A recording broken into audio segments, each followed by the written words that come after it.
네, 그러면 첫 번째 주제 한번 시작을 해보겠습니다. 지난주 자산시장에서는 무슨 일이 있었을까? 일단 지난주 들어가기 전에요. 우리나라 3월 1일 휴장이었고요. 그다음 1일 이제 월초니까 중요한 지표들이 많이 나오는데 대표적인 게 한국의 수출 데이터입니다. 그다음에 중국의 각종 제조업, 비제조업 차이신 PMI 나오고요. 그다음 미국의 ISM 제조업하고 비제조업 서비스 지수 나오는 거. 그러고서는 이제 소비자 물가 유럽에 나오게 되고 이번 주에 사실 하이라이트는 파월 의장이 수요일 목요일 양일간 진행했던 의회에 가서 진행했던 통화정책 보고였던 것 같아요. 이 내용을 한번 좀 깊게 들여다볼까 하고요. 그 다음에는 고용보고서들, ADP 비농업, 신규 실업수당 청구 건수, 월간 고용 보고서 요 정도가 중요했던 이슈였다라고 말씀드릴 수 있을 것 같습니다. 제일 먼저 이제 28일 월요일에는요. 러시아 쪽에 좀 사태가 심각해져 가는 게 보였죠. 주말 동안에. 이제는 핵을 들먹이기 시작을 했습니다. 구체적으로는 뭐였냐 하면은 핵 준비를 해라 이렇게 나온 건 아니고 핵 부대 태세를 강화해라 라는 지시가 나왔고 이로 인해 가지고서 월요일에 아시아 시장이 시작을 할 때 굉장히 큰 폭으로 하락을 해서 시작을 했었습니다. 핵위협까지 들먹이니까는 서구권에서는 러시아 압박 강도를 높일 수밖에 없었겠죠. 그래서 결국에는 이제 금융제재 쪽에 미국도 동참을 하게 되었습니다. 여기에서 좀 강도가 높다라고 생각을 했던 거는 러시아의 중앙은행까지도 직접 겨냥한 부분입니다. 그래서 러시아 중앙은행이 지금 손발을 못 쓰도록 묶어버린 거. 그렇지만은 또 숨통을 틔워줘 놨습니다. 만약에 정말로 모든 걸 다 규제를 했다라고 하면은 증시가 지금 수준에 여러분 안 머물러 있었을 겁니다. 훨씬 더 아래에 있었겠죠.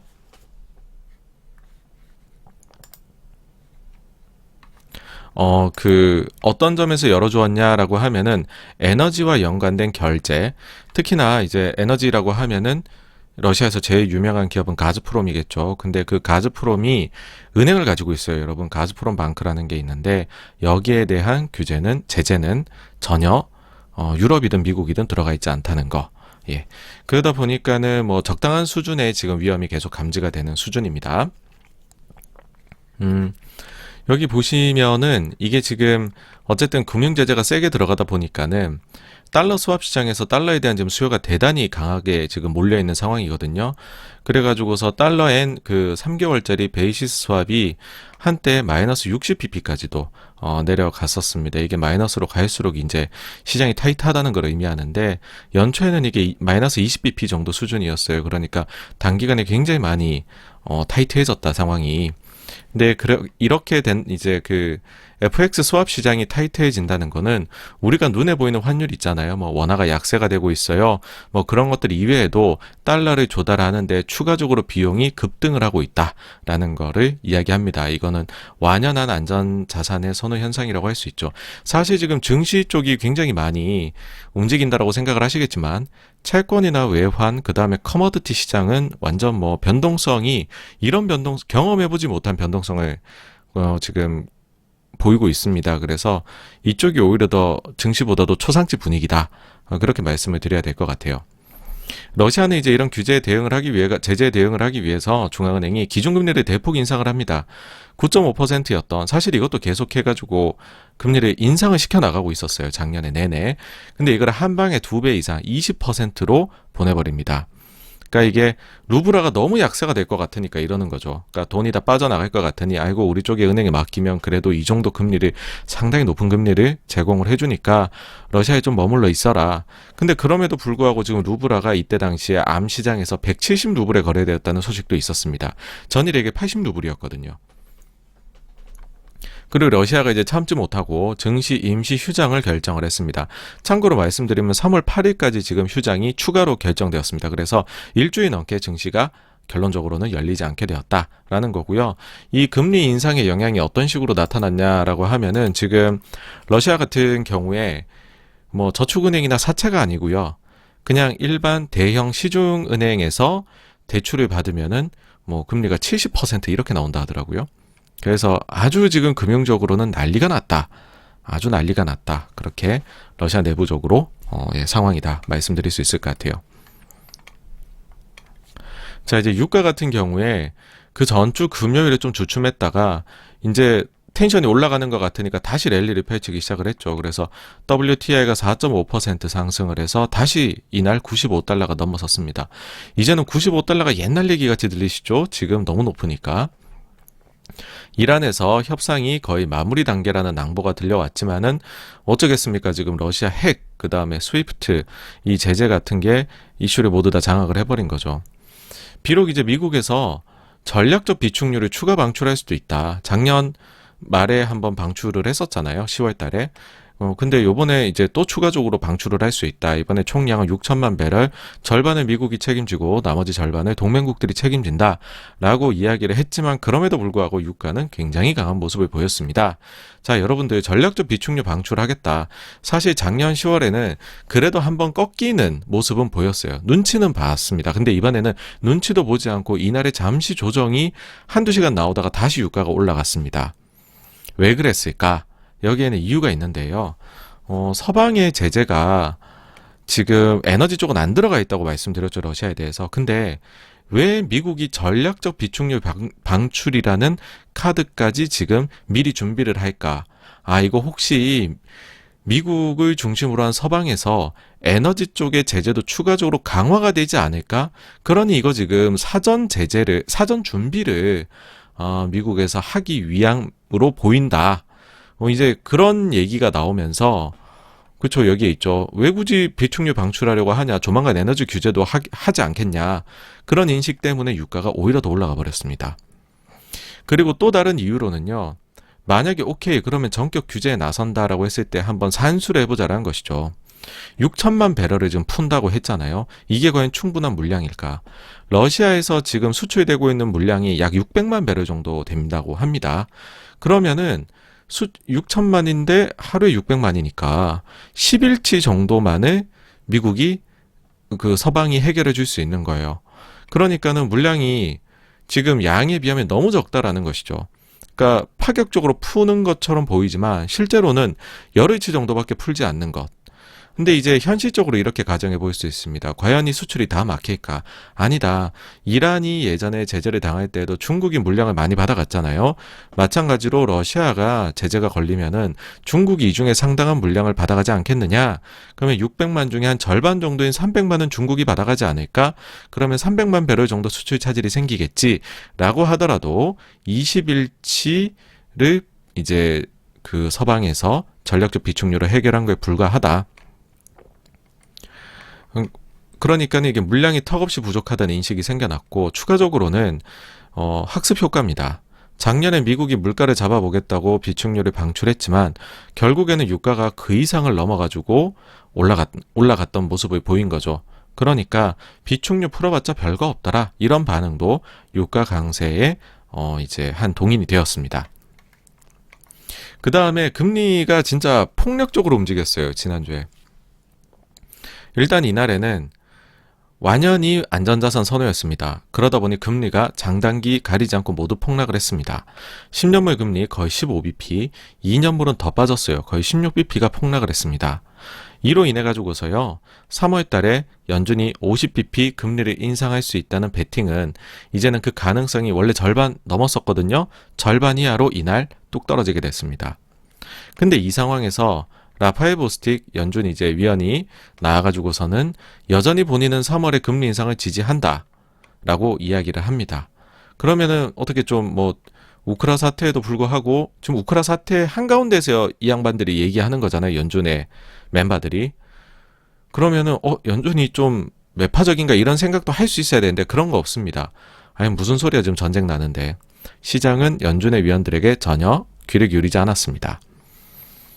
심지어는 보스틱이 이날 어떤 얘기도 했냐 하면은요, 만약에 인플레이션의 추세가 계속해서 강하다면 50bp 인상도 고려하겠다 라고 이야기를 했습니다. 보스틱 입에서 다시 50bp 인상 이야기가 나왔습니다.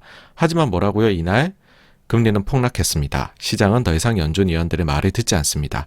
전쟁이 모든 걸 장악하고 있습니다. 그럼에도 불구하고 증시는 아시아 처음 개장할 때 그때가 저점이었고 쭉 계속해서 올라갑니다. 왜 그랬을까? 우크라이나 러시아 협상단이 벨라루스 국경에 만난다는 소식이 들려왔습니다. 그래서 뭔가 화해하는 것 아니야?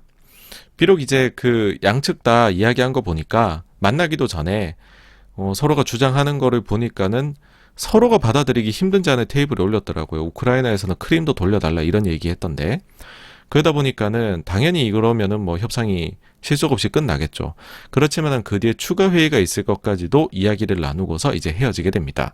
그러니까 요거 보면서 텐션이 내려갈 수 있겠구나.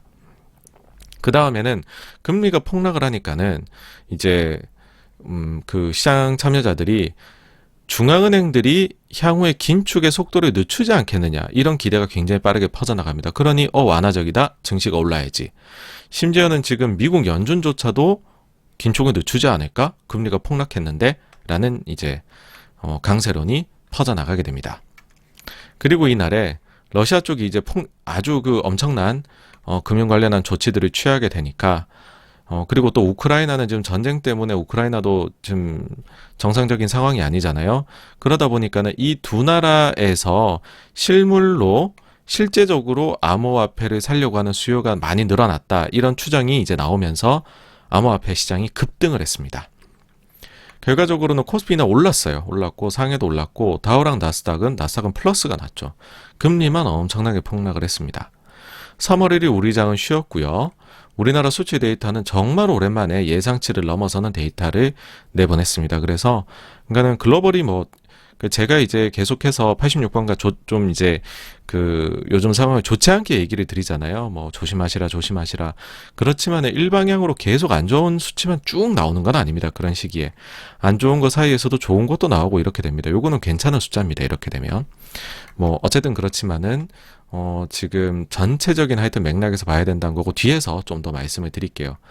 이걸 통해 갖고서 우리나라는 이제 3개월 만에 오랜만에 무역수지 흑자 전환에 성공을 했습니다. 근데 향후가 좀 어둡죠. 지금 에너지 가격이 너무 올라가서 우리처럼 에너지를 수입에 의존하는 국가는 이러면은 무역수지 급격히 나빠지거든요. 어쨌든 이제 중국으로 넘어가면은 대체적으로 지표들이 잘 나왔습니다. 모두 다 예상치를 상회하는 지표. 그래서 중국 경기가 바닥을 다지고 올라가나, 이런 생각이 들었던 지표 발표였고요. 그 다음 미국에서 ISM 제조업 지수가 나왔는데 예상치를 소폭 하회하는 숫자가 나왔습니다. 그래서 여전히 좋은 숫자가 나오고 있는데, 보니까는 오더 관련한 것들, 신규 주문 지수, 그 다음에 그 주문 잔고, 그 다음에 수출 주문, 이런 것들이 전부 다 개선이 됐습니다. 지난달엔 이게 전부 다 오히려 후퇴를 했었죠. 그쵸? 그러니까 요것들이 전부 다 이제 개선이 되어서, 제조 쪽에서의 요번에 나온 숫자가 나쁘지 않다, 좋다, 이렇게 이야기를 드릴 수가 있는데, 근데 시장이 기대하는 바는 사실 여기에서 프라이스하고, 그 다음에는 공급, 이제 운송 쪽이죠. 이쪽이 요 두 가지가 향후에 미국의 이제 물가에 대한 좀 임플리케이션 있는 숫자들인데, 요거는 이제 서플라이어 딜리버리스 같은 경우에는 공급망 교란이, 이게 숫자가 높으면 교란이 계속되고 있다는 거고요. 내려가면은 교란이 해소가 되고 있다는 뜻으로 요즘은 해석이 됩니다. 근데 이 다시 올라갔어요. 전달에 대비해서. 그러니까 공급망 교란이 뭔가 해운이나 이런 거 보면 내려올 것 같은데 여전히 좀 심각하다라는 거고, 그 다음에 이 물가지수, 가격지수, 요거가 미국의 소비자 물가를 선행하는 걸로 알려져 있습니다. 근데 이게 잘 안 내려와요. 전달에 이게 올라갔거든요. 오히려 상승을 했고 그게 거의 내려오질 않았습니다. 그래서 요런 걸 보면서는 부정적으로 이제 읽혔죠. 거기다가 고용이나 재고 보시면은 고용, 이거 오히려 내려왔어요. 그렇죠? 그 다음에 재고는 거의 이제 비슷하고요. 사실 공급망이나 오더가 개선되면 재고가 빠르게 쌓여야 되는데 그런 모습이 눈에 띄지 않습니다. 그래서 오더만 봤을 땐 괜찮은 것 같은데 다른 걸 종합적으로 보니 이걸 그리 좋게 봐야 되나, 그런 생각이 들었던 ISM이었습니다. 구체적으로 보시면은요, 전자 공급망은 여전히 엉망이다. 소매 판매가 계속해서 돌아오면서 매출 성장이 강력하다. 화학조. 운송 장비 수요는 여전히 강력하지만 공급이 계속해 문제이다. 음식료 쪽은 강한 수요가 전통적 계절성 곡선을 넘어 계속되고 있다. 해상화물 조달의 어려움, 운영 계획, 비용 관리가 계속해서 큰 과제이다. 전자제품 수요가 계속 강해 잔고가 증가하고 있다. 생산이 더 일관성 있게 유지되었지만 부품 가용성으로 인해 가지고서 잔고를 줄일 정도로 생산을 늘리지는 못했다. 비금속 광물 제품에서는요, 철강 제품에 대한 수요가 자동차 및 에너지 산업 덕분에 역사적 수준으로까지 증가했다. 의류 쪽 강한 수요, 높은 가격, 지속적 공급망 문제의 한 해가 될 것으로 예상합니다. 플라스틱 고무, 비즈니스는 여전히 강하지만 일부 제품의 물류 및 원자재 공급망이 여전히 문제에 직면해 있다. 기타 제조, 비즈니스 조건이 좋고 수요가 여전히 강하며 수요를 따라잡기 위한 도전이 계속되고 있다. 기계, 시장 회복 덕분에 전년 대비 약 10%의 매출 성장을 보였다. 그러나 자동차 분야에서는 반도체 칩 부족으로 성장이 둔화되고 있다. 라고 했습니다. 그래서 전체적으로는 여전히 공급망 교란 계속되고 있는 걸로 보이고요. 자, 그 다음에 미국 시장 보시면은 금리가 연이틀 급락을 했습니다. 이게 급락이 보시면은 이날도 장기물 13bp, 단기물 12bp가 하락을 했어요.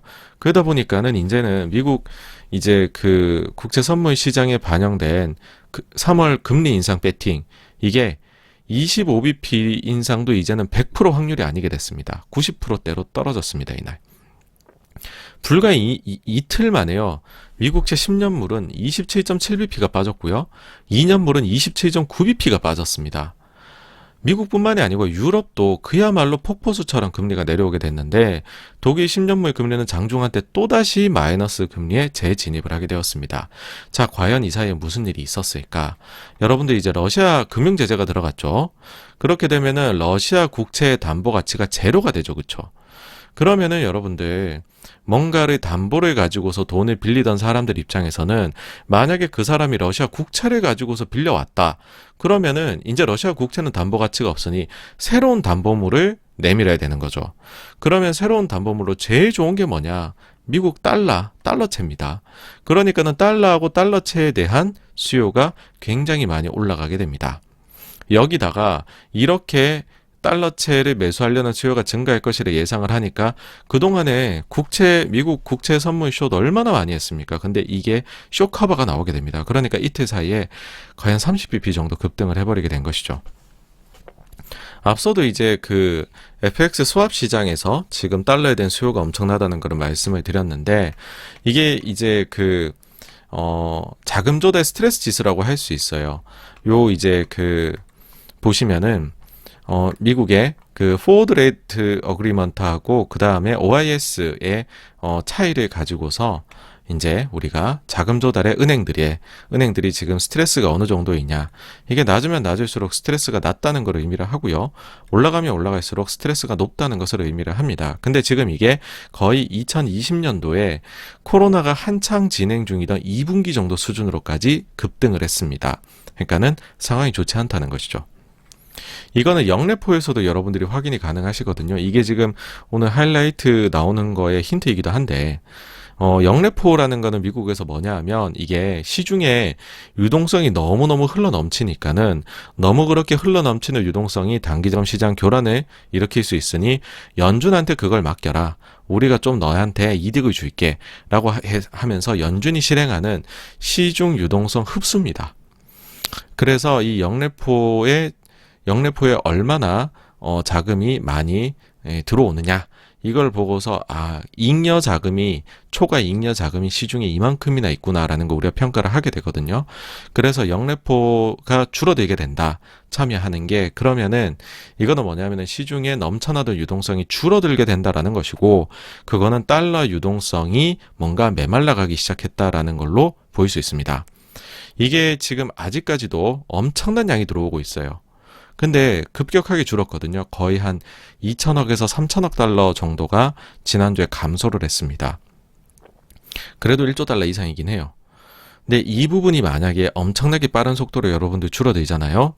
그러면은 연준이요, 제가 볼 때에는 QT를 아예 못할 수도 있습니다. 더 나아가서 곧바로 완화책으로 되돌려야 될 수도 있습니다. 네. 요거 지금 핵심적인 거니까 기억을 해두시고요.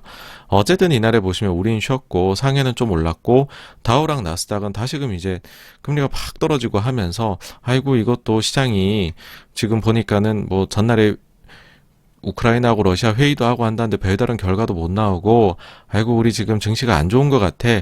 다시금 이제 위험 자산에서 안전자산 선으로 확 돌아섰던 하루였습니다. 그 다음에 2일 수요일 날에 제가 이제 아전 인수라고 했습니다.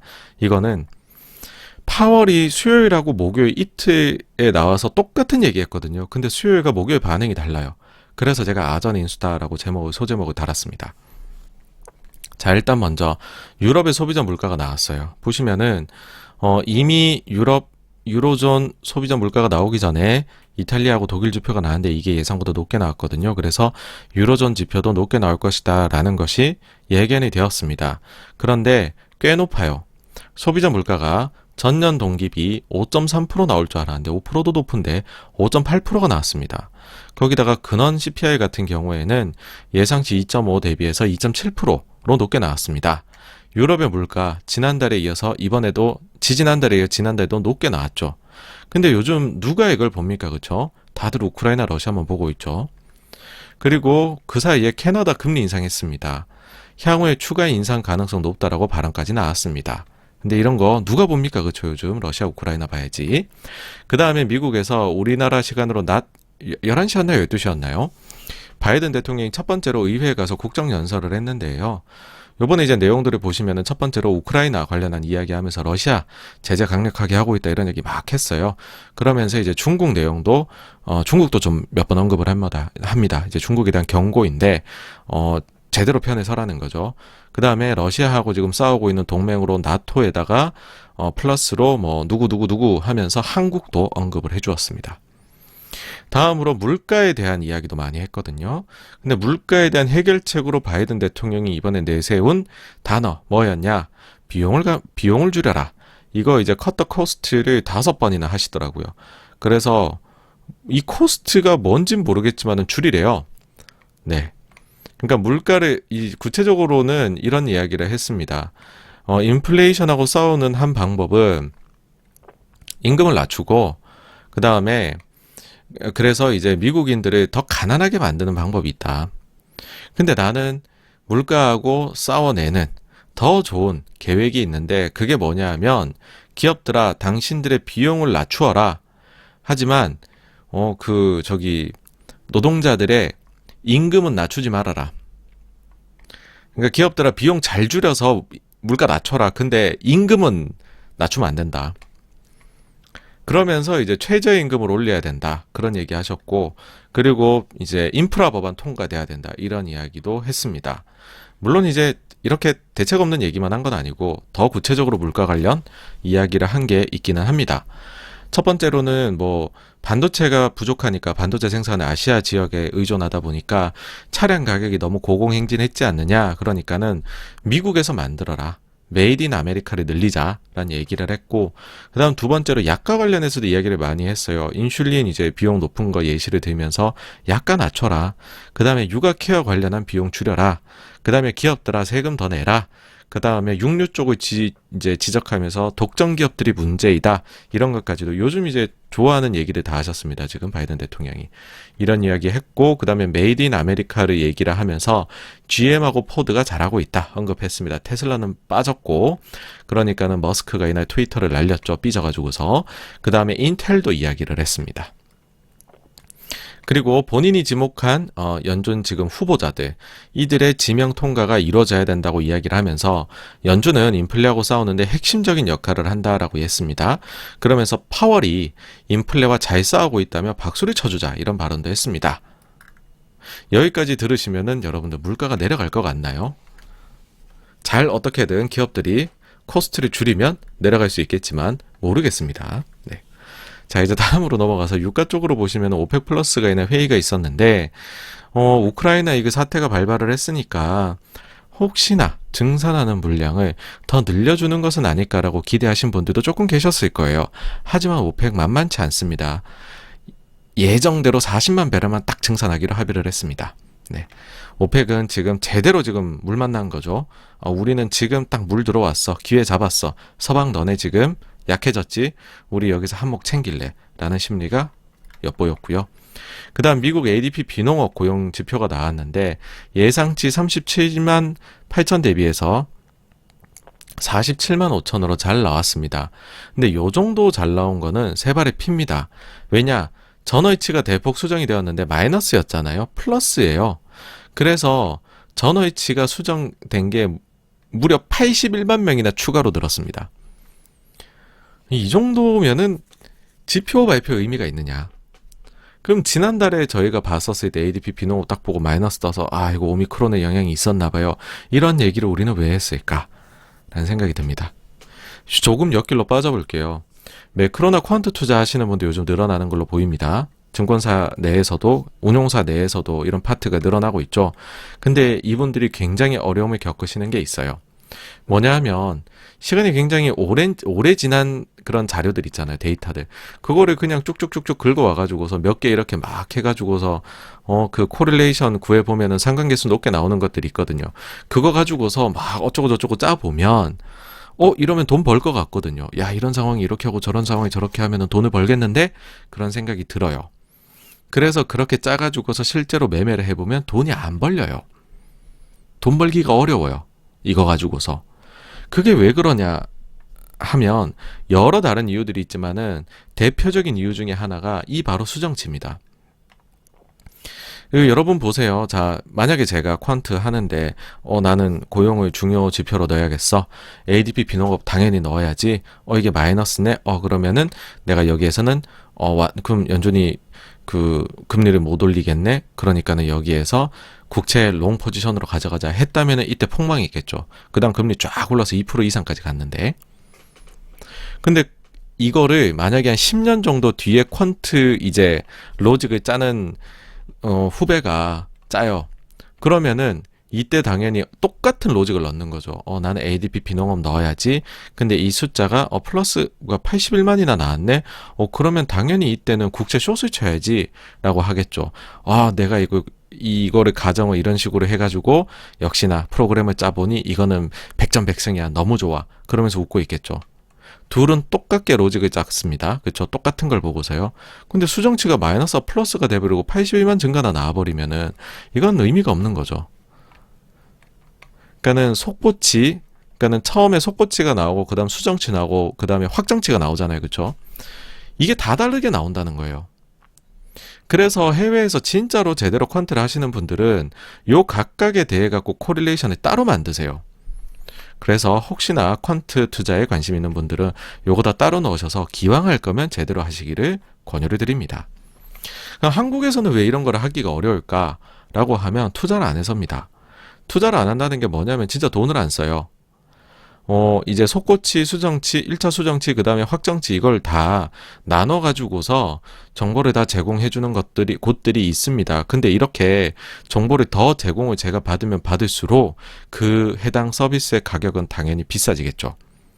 한국의 증권사들이 현실은요, 대형사라고 할지라도, 그 애널리스트 분들 옆에 인당 하나씩 블룸버그가 있는 게 아닙니다, 여러분.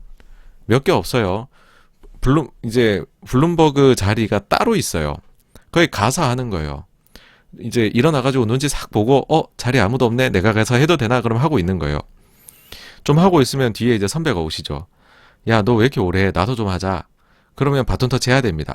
알겠습니다. 이러면서 바톤 터치 해야 되고, 심지어는 이거를 매스 데이터 다운받기도 어려워요. 왜냐하면 이 데이터를 많이 제가 벌크로 받으면 받을수록, 그럴수록 불벅에서 돈을 더 내라고 청구를 하거든요. 그러면 이제 센터장이 부르시겠죠.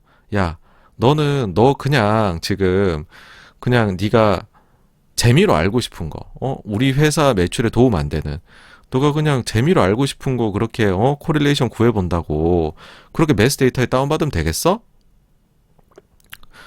앞으로 조심해. 그래 버립니다. 이런 환경에서 무슨 퀀트 스페셜리스트가 나오겠습니까? 투자를 하십시오. 스페셜리스트를 키우려면. 잠깐 딴 데로 빠졌었고요. 자, 이날 이제 제임스 블라드도 또 이제 등판을 했습니다. 파월 의장의 의회 출석에 앞서서 발언했는데요. 완화책을 신속히 철회해야 된다. 그러면서 그 전에 본인이 했던 얘기들 그대로 또 반복을 합니다. 역시나 우크라이나 별로 신경 쓰지 않는 모습이었어요. 하지만 모두들 본 게임은 이들이 아니라는 걸 알죠. 이들은 쩔이다. 우리는 파월 의장의 말만 기다리고 있는 거죠. 파월만. 자, 파월이 저는 문어발이라고 이번에 표현을 하고 싶어요. 왜냐하면 각각의 다른 포지션에 있는 모든 투자자들 듣기에 좋을 만한 발언 다 해줬어요.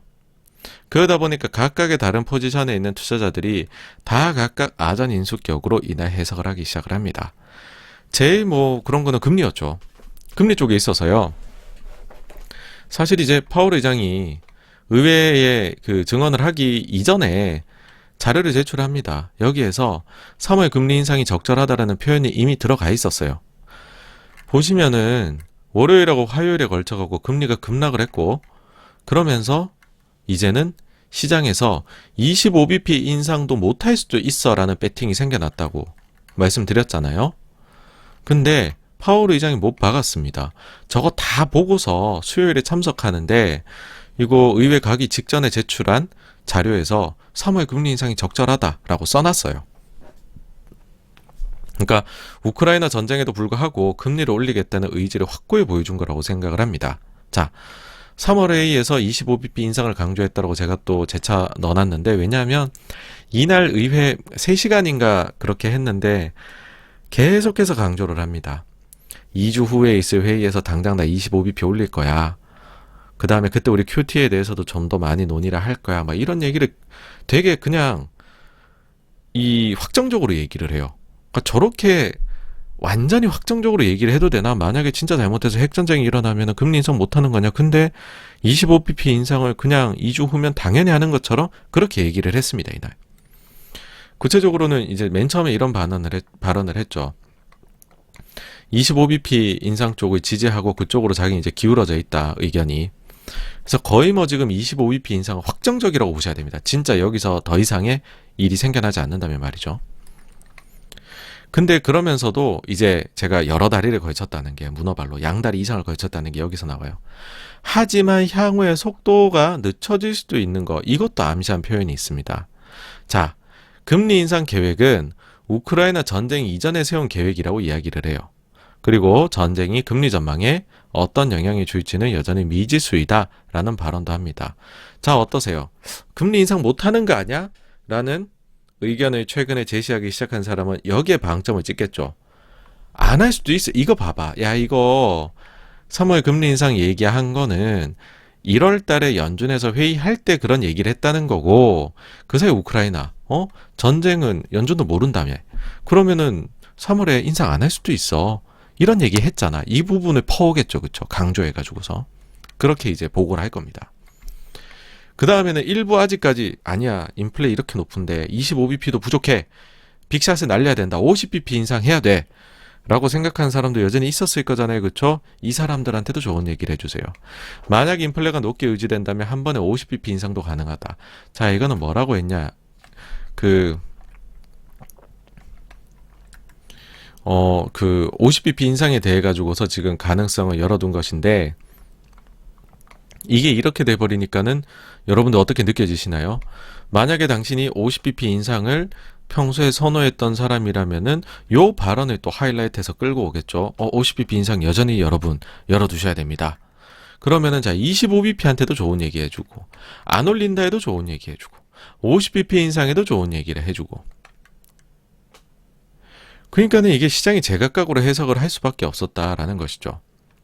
그러니까는 이제 50bp 인상은 이게 인플레이션이 계속해서 좀 더 높게 나오고, 그 다음에 이제 지속적으로 나오게 되면, 그러면은 우리는 좀 더 공격적으로 움직이겠다라는 것이죠. 금리를 올리는 데 있어가지고서 25bp 이상으로 더 공격적으로. 이게 뭐겠습니까? 25bp가 뭐 26bp, 7bp는 아니잖아요. 50bp라는 얘기죠. 자, 그래가지고서 이 제각각인데, 그러면은 어쨌든 여기서 이제 또 여러분들한테 그 기준을 잡아드려야 되잖아요. 제가 볼 때는 이걸 보면서 어떤 해석이 됐냐면, 연준이 2018년 하반기 같이 나갈 것 같다는 생각이 들었어요. 요거 뒤에서 다시 제대로 말씀을 드릴게요. 이거는 이제 간단하게만 말씀을 드리자면은, 조심히 금리 올리겠습니다. 조심히 통화정책 운영할게요 해놓고서는 꾸준히 올려버렸던 게 2018년도 하반기였습니다. 제가 볼 때 왠지 그럴 것 같아요. 별로 그렇게 우크라이나 심각하게 안 받아들이고 있는 걸로 보이고요. 지금 연준 인사들이 다 나와서 하는 얘기 자체가. 그 다음에 연준은 어쨌든 이제 인플레 높으니까 제 갈 길을 좀 가고 싶은 느낌입니다. 좀 올리고 싶어 하는 게 많이 느껴져요. 진짜 별일이 안 생긴다면. 그게 왜 저는 이제 이런 식으로 느껴졌냐 하면은, 몇몇 의원들이 파월에 속을 대놓고 긁습니다. 대표적인 질문이 이거죠. 너 인플레 일시적이라고 얘기했지. 근데 너 작년에 이 자리에서 내가 분명히 얘기했다. 인플레가 일시적인 거 아닌 것 같다고. 자, 지금은 이제 그거 일시적인 거 아닌 걸로 밝혀졌지. 너 잘못했다고 일단 인정하고 시작하자. 인정하니 안 하니? 막 이런 걸 물어봐요. 기분이 얼마나 나쁩니까? 그쵸? 뭐 미국이라고 그렇게 우리하고 다르게 품격 있게 하지는 않습니다, 여러분, 이게. 그러니까는 이제 이런 거에 대해서 그래도 파월이 이제 포커페이스 하면서 잘 넘어가려고 노력하는데 뭐라고 했냐 하면, 당장 2주 뒤면 금리 올린다, 우리 3월에. 그러니까 대응한다 이거죠. 그리고 향후에도 계속적으로 우리 금리를 인상해 나갈 거다. 그러니까 요 발언이 저는 들으면서 이거 2018년처럼 연준이 남의 말 안 듣고 제가 있게 갈 것 같다는 느낌이 들었어요. 그러니까는 이 series of라는 단어를 수요일도 그렇고 목요일도 그렇고 계속해서 사용합니다. 이거는 뭐냐 하면은 매 회의마다 올릴 수 있다는 뜻이거든요. 연중 내내. 근데 이 발언이 수요일에는 전혀 주목을 받지 못합니다. 왜 그러냐 하면은 수요일에 보세요. 수요일에 증시가 급반등하거든요. 근데 금리 쪽은 놀래요. 이거 연준이 생각보다 긴축의 강도를 우크라이나 때문에 늦추지를 않는 걸 하면서 금리 보세요. 2년물은 20bp, 10년물은 15bp가 올라갑니다. 하루에 또 반등을 해요. 그러니까는 지금 주식시장하고 채권시장이 다르게 받아들이고 있는 거죠. 같은 의회 증언을 보고서도요. 보통은 이런 경우는 채권이 맞습니다. 채권이 더 이쪽에 스페셜리티가 있으니까요. 어쨌든 요 발언이 전 굉장히 신경 쓰이는데 요 날은 주목 못 받았고 다음날 주목 받습니다. 그래서 다음날 증시가 빠지죠. 자, 어쨌든 그 다음에는 또 이런 얘기도 해요. 파월이 최근에 시장 반응을 보면서 우리는 이미 금리가 인상된 것으로 보아야 된다. 이런 발언도 해요. 이게 뭐냐 하면 우리가 실제로 금리를 올린 것도 아니고 QT를 실제로 한 것도 아니지만 금융 환경이 우리의 이제 긴축을 이런 식으로 할 것이다라는 계획을 발표하는 그것만으로도 금융 환경이 최근에 많이 긴축되어서 사실상 금리가 인상된 것과 같은 효과가 났다라는 이야기입니다, 이게.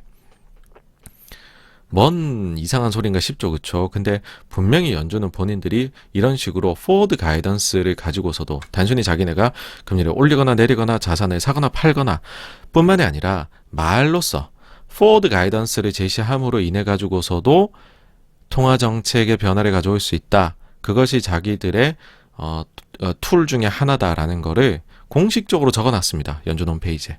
그러니까는 공식적인 거 이야기한 거죠. 이상하게 들리실 수도 있겠지만.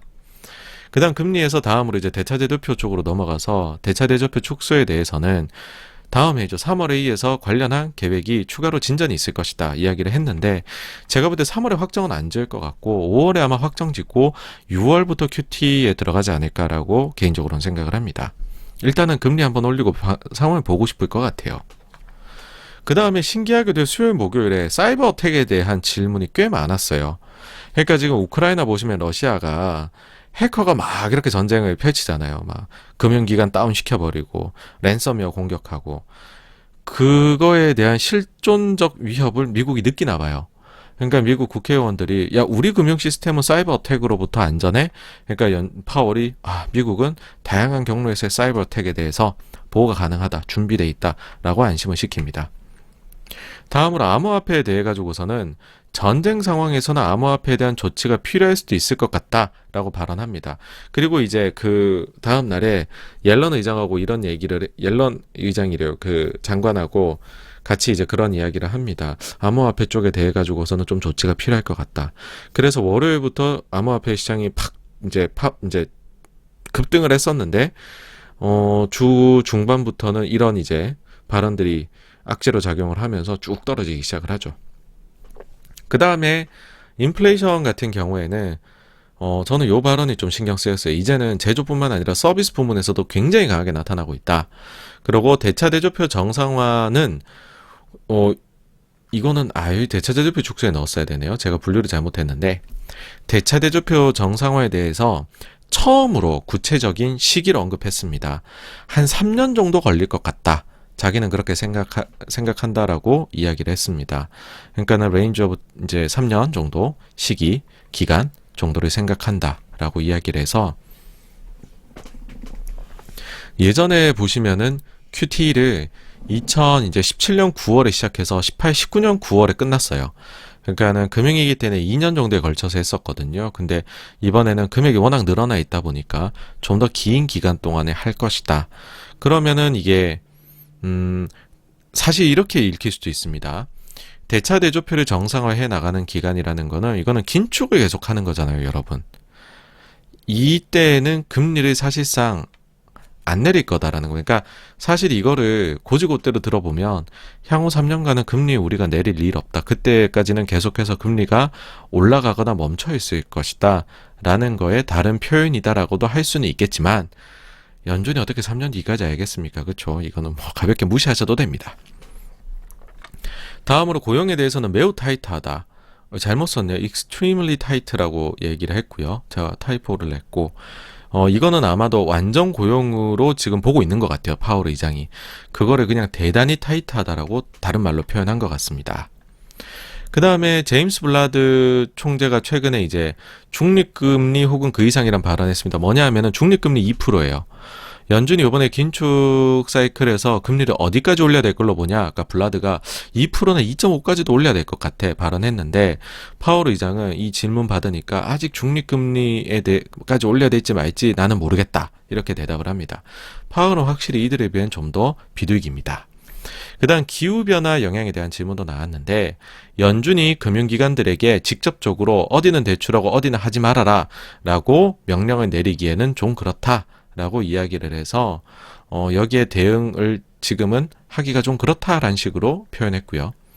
그 다음 최근에 이제 그 연준 쪽 정책에 대해 가지고서 아주 그 날카로운 글을 쓰기로 유명한 졸탄 포사르 요 분이 이제 레포트 쓴 게 있는데 여기에 대한 질문도 나옵니다. 직접 이름을 언급하진 않지만 어느 증권사 어느 애널리스트가 이런 식의 제목의 레포트를 썼는데 거기에 대해 어떻게 생각하냐라고 질문을 합니다. 그러자 그 애널리스트 이런 식으로 이제 표현을 해요, 파월이. 근데 이게 뭐였냐면 이 레포트의 제목은 리만 모먼트입니다. 그러니까는 최근에 러시아 쪽의 자금에 대해서 금융 규제를 했는데 이거 잘못하면 단기 자금 시장 쪽에 엄청난 혼란이 야기가 되어서 리만 브라더스 때처럼 단기 자금 시장이 무너질 수 있다는 내용입니다. 여기에 대해서는 파월 의장 확실히 얘기합니다. 그건 잘못됐다고 본다. 자, 그러면 잘못된 건 알겠는데 졸탄 포사르가 어떤 식으로 내용을 이제 레포트에 담았는지는 저희가 또 봐야 될 거잖아요. 어떤 식이냐라고 하면 자, 만약에 러시아 은행이 자금을 주고받을 수 없도록 방해를 한다면 3자 청산은행, 그러니까는 그 트라이파티 클리어링 뱅크예요. 그러니까 다른 은행을 뜻하는 거죠. 러시아랑 이거 이제 운영하는 은행 말고 다른 또 추가적인 하나의 이제 그러니까 이렇게 거래가 돌아가는 거죠. 은행 쪽은 돈이 이쪽이 리만 사태 때 보면은 이때 리만이 망할 수도 있다는 우려, 리만한테 돈 빌려주면은 못 받을 수도 있다는 우려 때문에 리만한테 하루짜리 자금에 대해 가지고서도 돈을 이제 이제 융통을 안 해주고, 그러니까는 머니마켓 펀드 쪽으로도 현금이 반환이 되지 못했다. 그런 문제가 리만 때 있었다. 근데 똑같은 문제를 겪을 수 있다. 요거를 이제 숫자로도 표현을 합니다. 어떻게 하냐면 러시아 중앙은행이 지금 6,300억 달러 정도 외환 보유고가 있다고 이야기를 한다. 6,300억 달러 정도가 있는데 그중에서 US 달러의 비중이 극단적으로 낮아졌다라고 이야기를 하는데 본인이 조사해본 바에 따르면은 그게 지금 다른 걸로 표현이 돼 있어서 그렇지 그게 실은 US 달러 FX 스왑 시장에 굉장히 많이 들어와 있는 걸로 본인은 파악하고 있다는 겁니다. 이게 지금 시장에서 보는 자료하고 차이가 나는 겁니다. 그러니까 우리가 눈에 보일 때는 러시아 중앙은행 자금 구성에 USD가 별로 없어요. 근데 졸탄 포사르의 말에 따르면은 6,300억 달러 중에서 지금 20몇 프로가 골드에 가 있거든요. 그거 제외하면 5천억 달러예요. 근데 그 중에서 3천억 달러가 US 달러 시장에 들어와 있고 그 3천억 달러 그게 단기 자금이에요. 그 중에서 한 3분의 2 정도의 2천억 달러가 USD FX 스왑 마켓에 들어와 있다라고 보사르는 지금 추정을 하고 있어요. 그러니까는 이게 싹다구리 사라질 수 있다라는 거죠. 그러면은 야 시장에서 2천억 달러, 3천억 달러가 갑자기 증발을 해버리면 무슨 일이 벌어지겠냐? 자금 경색이 나타날 수 있을 것 같다라고 이야기를 합니다. 그러면 이걸 실제로 우리가 어디서 확인을 해볼 수 있냐라고 하면은요, 진짜로 단기자금 시장에 자금이 메말라서 서로 막 돈을 구하려고 아비규환이 된다라고 하면 중앙은행들이 나서야 돼요. 그러면은 이게 매주 목요일 날에 연준의 그러니까는 자산하고 부채 쪽이 어떻게 움직였는지를 매주 발표를 하거든요, 여러분. 이것도 이제 봐야 될 때가 온 거예요. 뭐 쓸데없는 자료 같겠지만 저는 매주 보고 있습니다, 이거를. 근데 이제 여기서 뭘 봐야 되냐 하면은 센트럴 뱅킹 스왑이라는 항목이 있어요.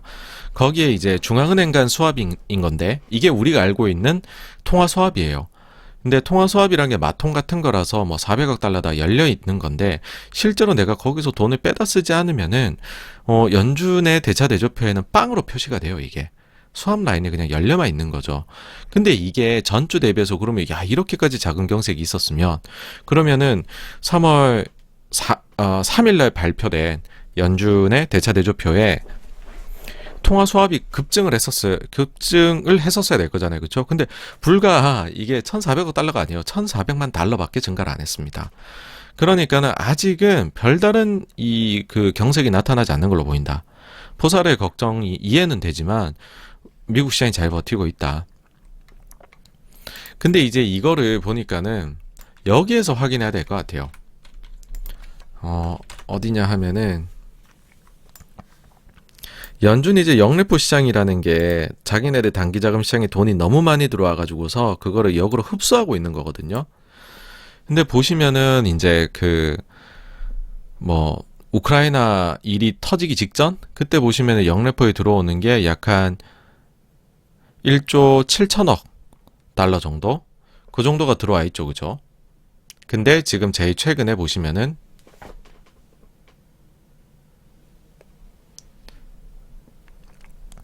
금액이 많이 감소를 했습니다. 그래서 이제는 1조 5천억 달러 아래로 내려왔습니다. 그래서 결론적으로는 약 한 2천억 달러 이상이 지금 아마도 러시아 쪽의 규제로 인해 가지고서 단기적으로 이 시장에서 사라진 걸로 보여요. 사실 그렇게 치면은 포사르의 말이 맞았던 게 아닐까라고 저는 생각이 듭니다.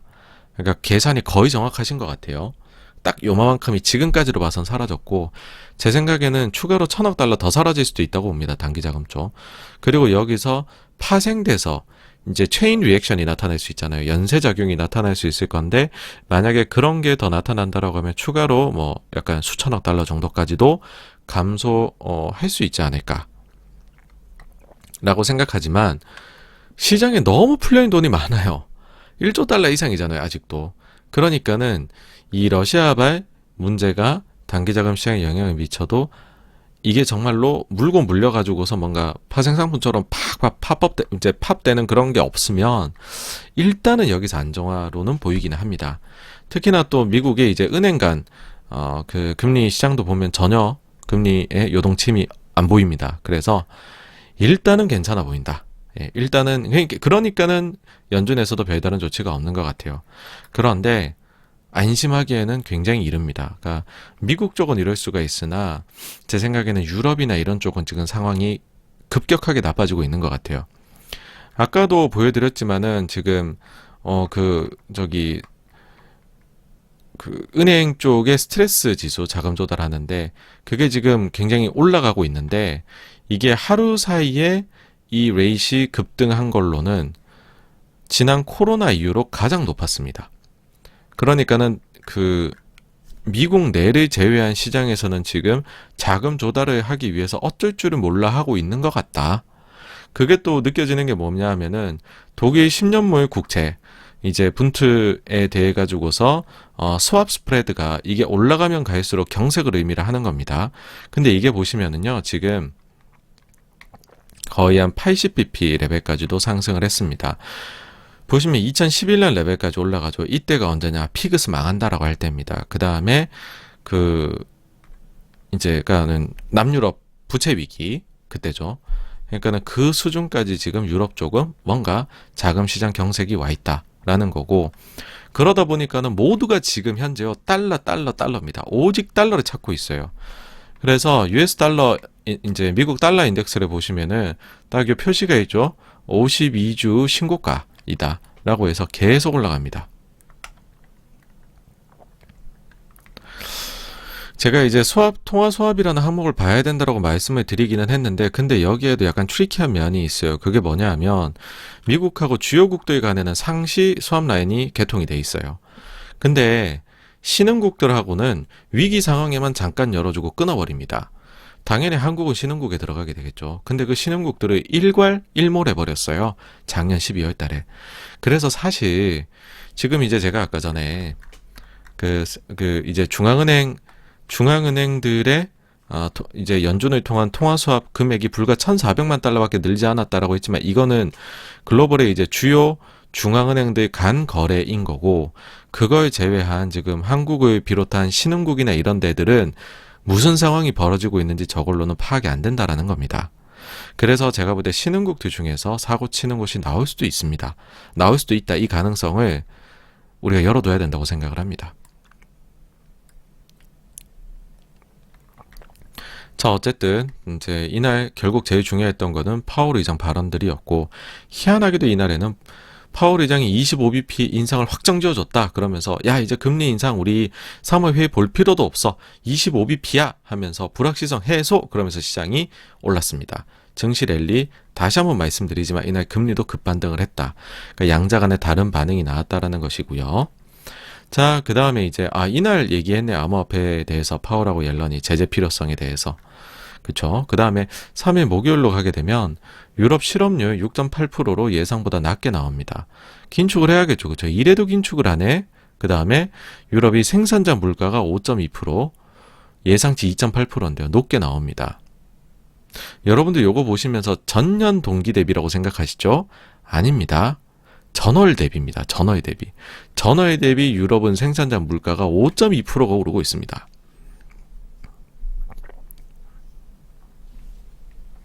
전년 동기로는 30.6%가 오르고 있습니다. 근데도 긴축을 안 하나? 이야, 대단한데, 그쵸? 러시아, 우크라이나 가지고서 아주 뽕을 뽑겠다는 거죠, 그쵸? 그 다음에 미국의 신규 실업수당 청구 건수 여전히 잘 나오고 있고요. 미국의 ISM 서비스 지수 같은 경우에는 전일에 이제 이틀 전에 제조 지수가 잘 나와서 서비스도 잘 나오지 않을까 생각했는데 예상치를 크게 하회하는 쇼크를 냈습니다. 예상치가 61.1인데 실제로는 56.5가 나왔어요. 뭐가 못 나왔냐 보니까는 일단 오더 쪽은 괜찮았어요. 나쁘지 않았습니다. 뉴 오더가 좀 많이 감소를 했지만은 오더 잔고라든지 아니면은 수출 오더 이런 게 다 이제 개선세를 보여서 오더는 나쁘지 않은 것 같다라고 했는데 뭐 이제 이제 기업들 활동이라든지 아니면은 그 고용이라든지 이런 부분들이 부진하면서 예상치를 크게 하회하는 서비스 쪽에서 숫자가 나왔습니다. 그리고 사람들이 이제 기대하는 거는 공급망 교란의 해소, 그 다음에 물가의 하락일 거잖아요. 근데 공급망 쪽 보시면 여전히 그 공급망 쪽에서 숫자가 오히려 또 올라갔어요. 그래서 공급망 교란이 계속되고 있다라는 것이고, 그 다음에 가격 지수 프라이스 보시면은 80이 넘어요, 여러분. 82. 근데 또 올라갔어요, 서비스 쪽에서는. 그래서 야, 이건 미국 물가 잡기가 쉽지 않겠다. 이 선행지표들이 지금 요 모양 요 꼴이니까. 구체적으로 이제 코멘트들은 어떻게 나왔냐 보니까 원자재 증가, 노동력 부족, 임금 인상 및 운송 문제는 여전히 우리의 운영 및 가격에 영향을 미치는 주요 문제입니다. 숙박 쪽, 음식 서비스 쪽. 그 다음에 예술, 엔터, 레크레이션 쪽에서는 이런 얘기를 했어요. 우리는 2022년이 21년보다 더 바쁠 것으로 예상하고 있습니다. 우리의 사업 규모는 3월부터 크게 증가하기 시작할 것입니다. 여러분들, 공연 쪽이 예술, 엔터, 레크레이션 쪽이 코멘트를 한 게 보이시나요? 저희가 이제 엔터를 많이 다루다 보니까 3월부터 일이 크게 는답니다. 공연을 막 하나 봐요. 예. 그 다음에는 이제 농업 쪽에서는 공급망 문제는 계속해서 제품 재고 감소와 비용 증가를 초래합니다. 어려움은 코로나가 시작된 이후 가장 높은 지점에 있습니다. 의외죠, 그렇죠? 지금 제일 높은 지점이래요, 어려움이. 건설 쪽은 사전 공지 없이 가격 인상이 훅 들어오고 있고 이걸 자기네가 받아들이고 있답니다. 예를 든 게 목재 쪽인데 공급업체가 갑자기 10에서 20% 인상을 즉시 적용했고, 근데 그럼에도 불구하고 재료 구하기 어렵대요. 공급업체는 직원들이 출석률이 낮고 이직률이 높아 이 빈자리를 채우기 위해서 좀 고군분투 중이랍니다. 평소보다 더 오래 지금 사람들이 나간 이 자리 신규로 일자리를 채용해야 되는데 이게 공석이 더 오래 발생할 수 있다고 합니다. 인플레이션이 예산의 제약, 공급망 제약 및 노동력 부족에 기여하고 있습니다. 우리 회사와 공급업체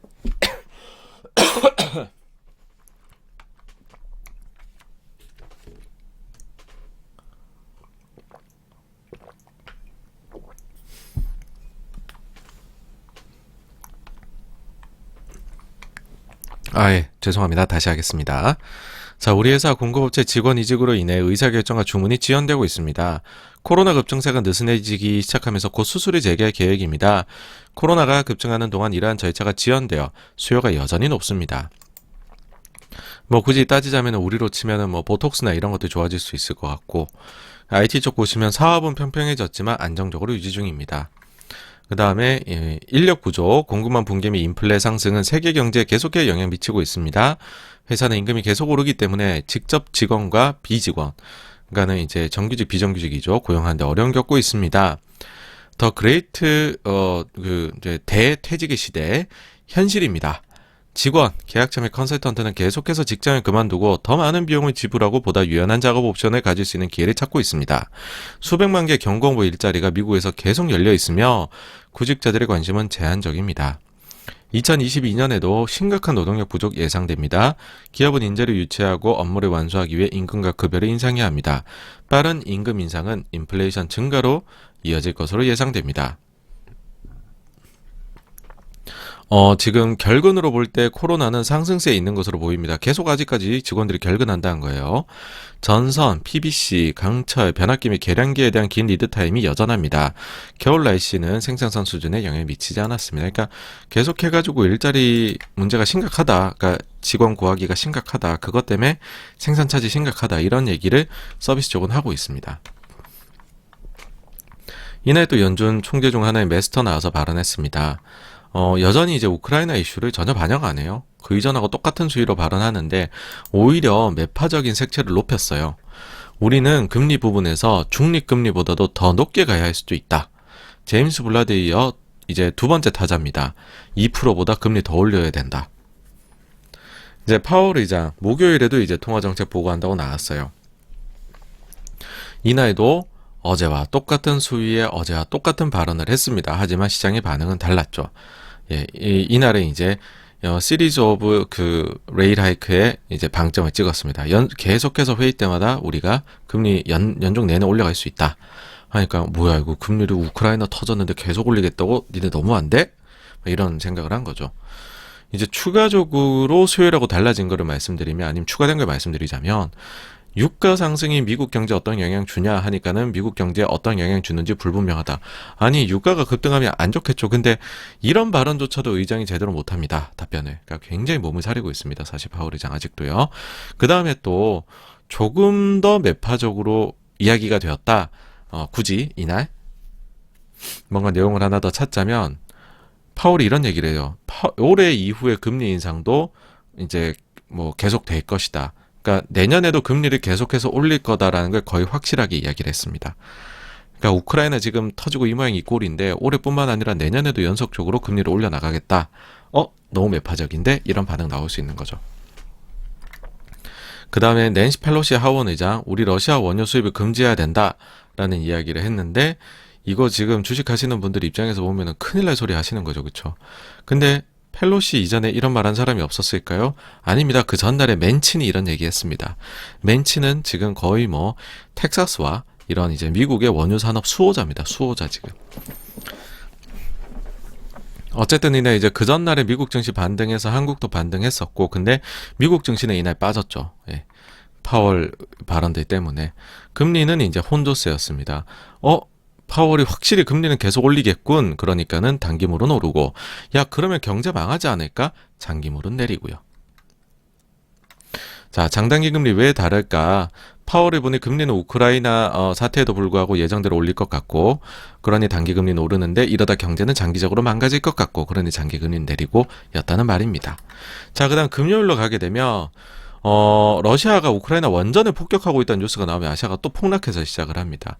체르노빌의 10배래요, 이게.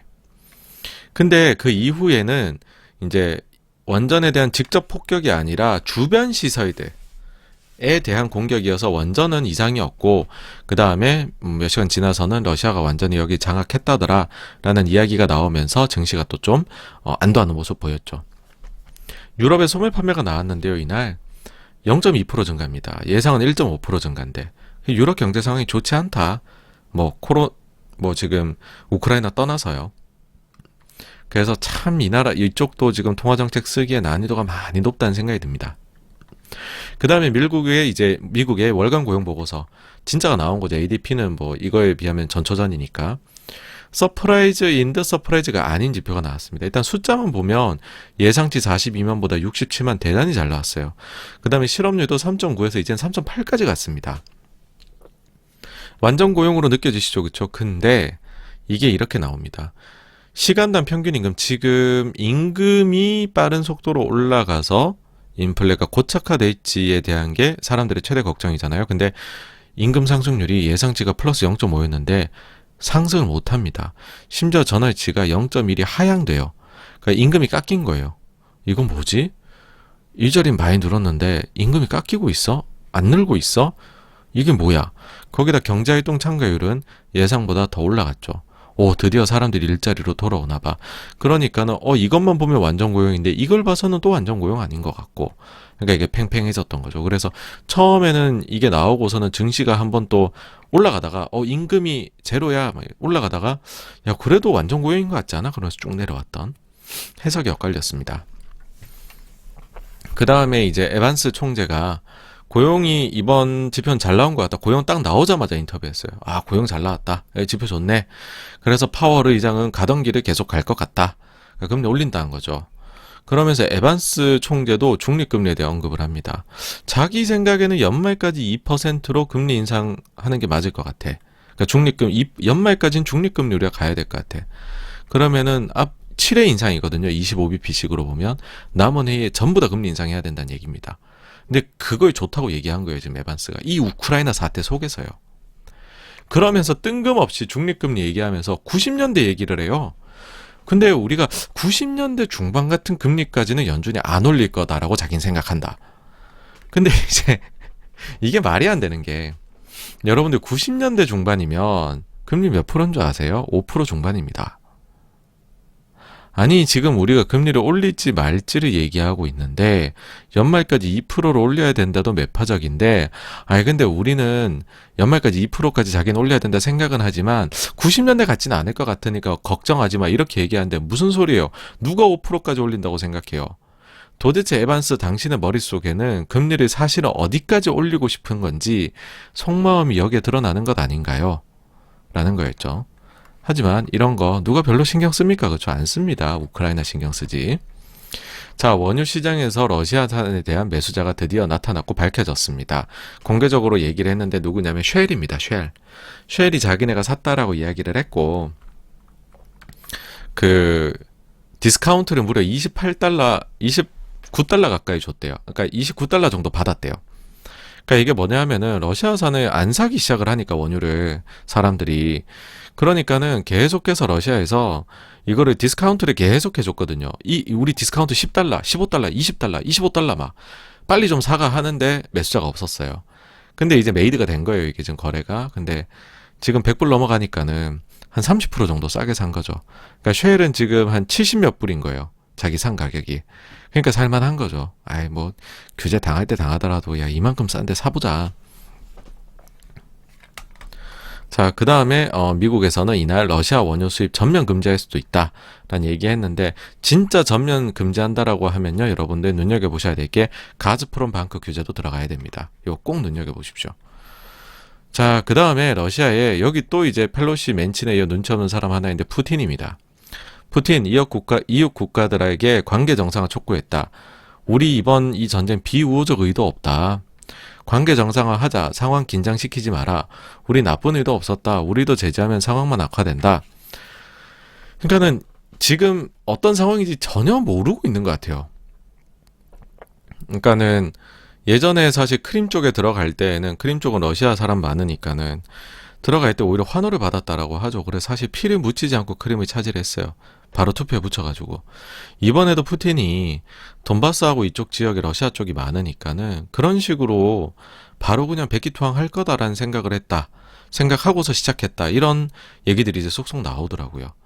그러니까 나는 당연히 내 땅을 다시 찾는 것 뿐인데 왜 그 니네 나쁘게 생각해?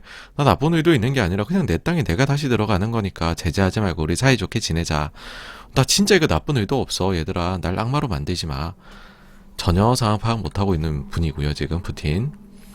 그 다음에 러시아가 지금 장기전을 좀 준비한다는 게 느껴집니다. 뭐냐 하면은 오보 단속법인가? 미스인포메이션 머시기 로가 제정이 됐어요, 지금 러시아에서. 그래갖고서 CNN하고 블룸버그에서 러시아에서 현지에서 뉴스 내는 거 포기했습니다, 이제. 그러면은 법률 위반이 될 것 같거든요.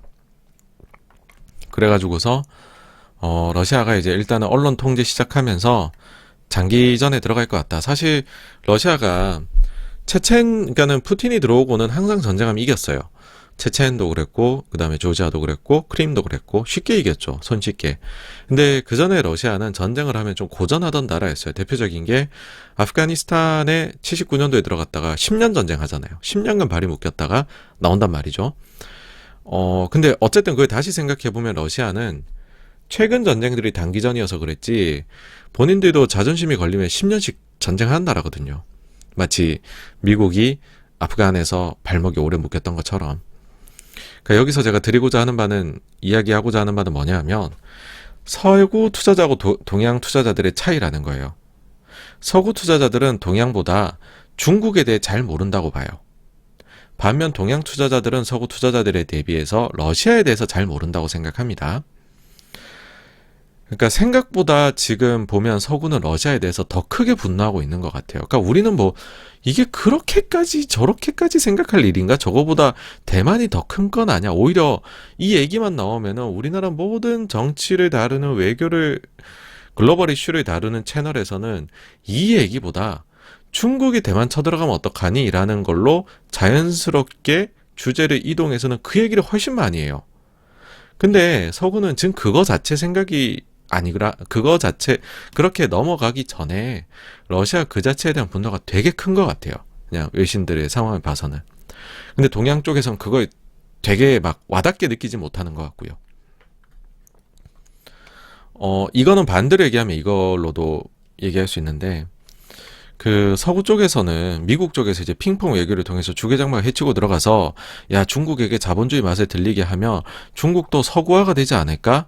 그럼 민주화에 대한 열망도 생기지 않을까? 그러면 중국을 우리 편으로 끌고 올 수 있지 않을까 생각을 한 거죠. 그러니까 소련하고의 냉전 시대에서 중국을 미국 편으로 끌어들이기 위한 장치였습니다. 중국에 대한 개혁 개방은요. 그거를 이렇게 미국이 닉슨이 쿡쿡 찌르러 들어간 거는. 그때만 해도 중국이 자기네 편이 될 거다라고 서구인들은 생각을 했어요. 근데 여러분들 동양인이라면 누구나 중국이 그러지 않을 것이라 생각했을 거잖아요. 그렇죠? 중화 사상이 얼마나 강한데요. 중국이 다시 돈 벌게 되고 잘 살게 되면 제정신이라면 서구 쪽으로 밑으로 들어가겠습니까? 그렇죠? 우린 당연히 그 생각하는데 서양 사람들은 그 생각을 전혀 안 한 거죠. 이처럼 동양 서양 쪽은 러시아 중국에 있어서는 완전히 서로 간에 무지하다. 그래서 서구 쪽에 되게 뉴스에 여러분들 앞으로 집중하시기를 권고를 드립니다. 그 다음 우리나라에서 희망 섞인 이제 주장이 막 나옵니다. 러시아가 MSCI, FTSE 각종 지수에서 퇴출이 된대. 야, 그러면 쟤네가 신흥지수에 들어와 있는데 퇴출이 되면 같이 신흥지수에 들어와 있는 한국 시장으로 자금 유입이 되는 거 아니야? MSCI 보니까 러시아가 1.5%, 한국이 12.2%던데 러시아 빠지면 우리나라 비중 올라가겠네.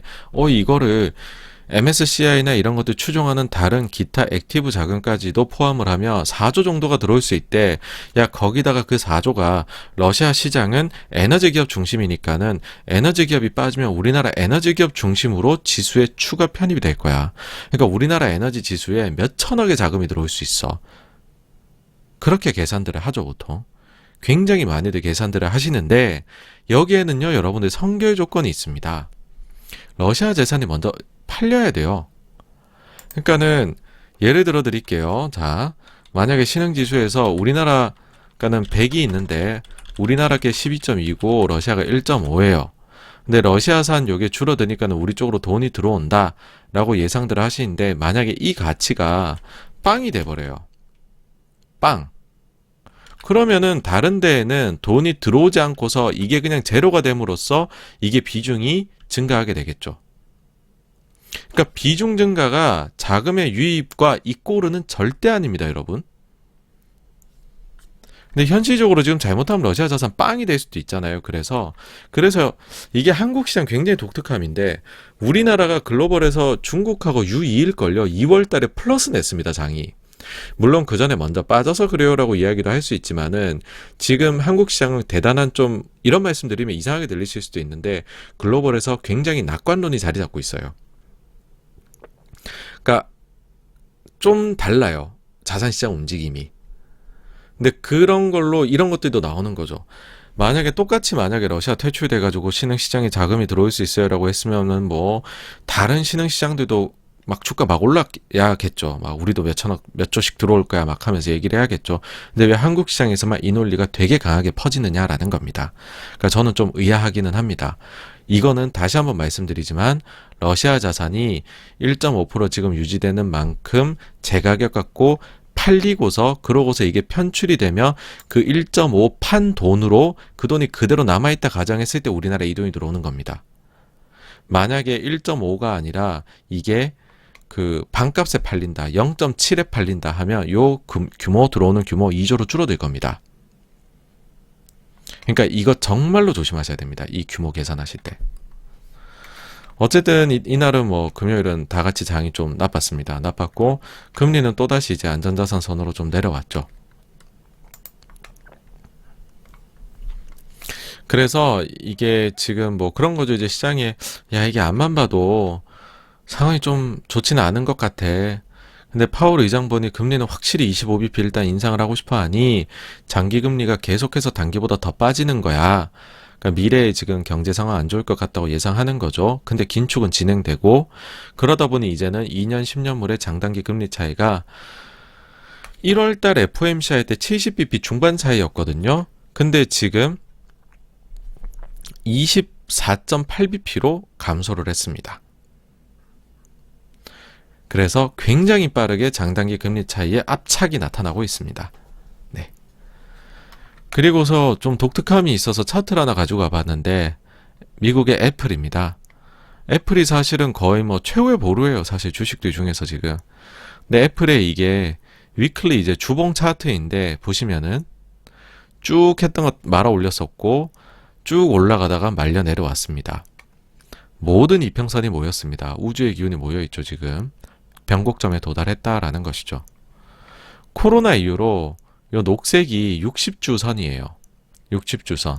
그러니까는 1년 라인이라고 보시면 됩니다. 1년이 이제 52주니까는. 20주도 잘 터치하고 내려오질 않고 금세 회복을 해버렸었어요. 코로나 이후로. 코로나 이후로 60주 선을 한 번도 만나지 않았는데, 네, 그냥 그렇습니다. 자, 그 다음에 이제 팩트셋 같은 경우에 원래 실적에 대해 말씀드리는데 이번에 좀 드릴 말씀이 많아서 다음으로 넘겨놨고요. 다음 주제에서 제가 다룰 거고, 그 다음에 이제 미국채 10년물 요 이제 움직임 보시면은 저는 원래 여기서 2% 이제 좀 뚫고 했으니까는 지지받고 올라갈 줄 알았어요, 사실. 근데 이 지금 우크라이나 쪽이 점입 가경으로 흘러가니까는 전쟁 리스크 때문에 오히려 급전직하해 버리더라고요. 그래서 1.7을 겨우 지지받고 있습니다. 지금 전쟁으로 인해 가지고서요, 뭐 데이터들이 아무리 향후에 지금 긴축의 속도를 추가로 내야 된다는 집 데이터가 나와도 완전히 무시당하고 있습니다. 그냥 전쟁 얘기하면 땡이에요, 지금. 그래서 지금 요러면은 이제는 그러면 1.7에서 2 정도 사이 여기를 좀 더 다지고 방향성을 모색해야 되겠다. 전쟁 공포가 계속되는 한에는 그런 식으로 좀 의견이 수정이 되어야 될 것 같습니다. 그 다음에는 공급망 적체 관련된 건데 제일 대표적인 게 서부항만이죠, 미국.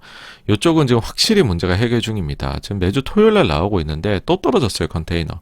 90척 넘었던 게 지금 84척까지 떨어졌습니다. 그래서 계속해서 서부항의 상황은 완화되고 있다. 그나마 좀 한 줄기 빛이죠. 그 다음에 이제 코로나를 이제 보면은 다음 변이가 없다는 가정하에 엔데믹으로 넘어갈 것 같다. 마지막 열쇠는 과연 중국이 제로 코로나를 철폐하고 위드 코로나로 갈 것이냐. 인데 이번 주 들어가지고서 위드 코로나에 대한 이야기가 살살 흘러나오고 있습니다. 근데 중국은 지금 오미크론이 아니라 워낙에나 이제 제로 코로나를 철저히 하다 보니까 델타조차도 유행을 안 했어요.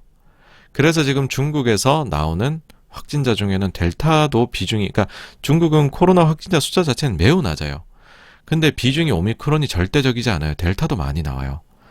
그러니까 델타는 치명률이 높잖아요. 그래서 위드 코로나를 바로 하기에는 현실적인 문제가 있다는 반론도 팽팽합니다. 그런 의미에서 이제 오늘 이제 양회 전인대 개막을 했어요. 그래서 여기에서 과연 방역 정책의 변화가 있는지 요걸 체크해 보는 게 중요했는데, 근데 제로 코로나를 여전히 유지하기로 결정했다는 소식입니다. 그래서 아직까지는 아닌 것 같아요. 근데 제가 생각할 때는 상반기 중으로 위드 코로나 갈 것 같아요, 결국에는. 네. 그러면 뭐 또 좀 뭔가 내수나 개선되겠죠, 그쵸? 어쨌든 총평을 해보면 계속해서 이슈 메이커는 우크라이나하고 러시아입니다.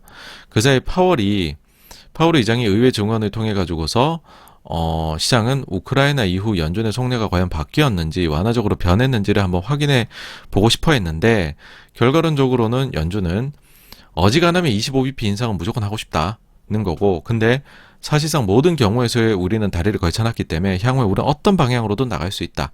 여기까지도 이야기했다 생각합니다.